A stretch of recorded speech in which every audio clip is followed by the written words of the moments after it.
Tu veux devenir propriétaire, mais tu hésites entre acheter en BRS ou en accession classique? Tu te demandes quelle est la meilleure option pour toi en 2025? Dans cette vidéo, on compare les deux solutions point par point avec des chiffres réels et des critères concrets pour t'aider à faire le bon choix. Le BRS, bail réel solidaire, permet d'acheter uniquement le logement, pas le terrain. Le terrain reste propriété d'un OFS. L'accession classique, c'est l'achat du terrain et du logement en pleine propriété sans encadrement particulier. En BRS, le prix est souvent 20 à 40% inférieur à celui d'une vente classique. Exemple, à Nantes, un T3 neuf vendu 260 000 euros en accession classique est proposé à 185 000 euros en BRS. Mais en BRS, tu dois payer une redevance mensuelle, 1 à 2 euros par mètre carré. Le BRS est réservé aux ménages sous un certain plafond de ressources.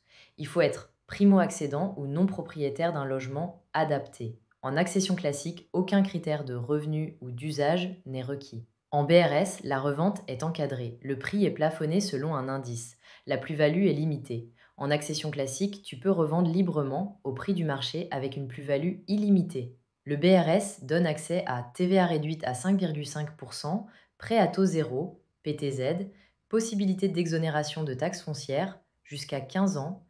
L'accession classique bénéficie aussi du PTZ, mais pas forcément de la TVA réduite ni d'exonération fiscale. Le BRS est un modèle solidaire. Il empêche la spéculation et garantit l'accessibilité dans le temps. L'accession classique est plus libre, mais plus exposée aux variations du marché. À Montpellier, en 2025, BRS, T3 de 65 mètres carrés à 170 000 euros, plus 90 euros par mois de redevance. Classique, même T3 à 235 000 euros, plus frais de notaire plus élevés. Sur 20 ans, l'écart de coût global peut dépasser 50 000 euros. Si tu cherches à acheter moins cher, avec un encadrement solide et une logique sociale, le BRS est un excellent choix. Si tu préfères la liberté totale et que tu peux assumer un coût plus élevé, l'accession classique reste plus souple. Le bon choix dépend de ta situation personnelle, de ton projet et de ton budget. Dans la prochaine vidéo, on verra les différences entre acheter seul ou en couple en BRS et ce que ça change concrètement.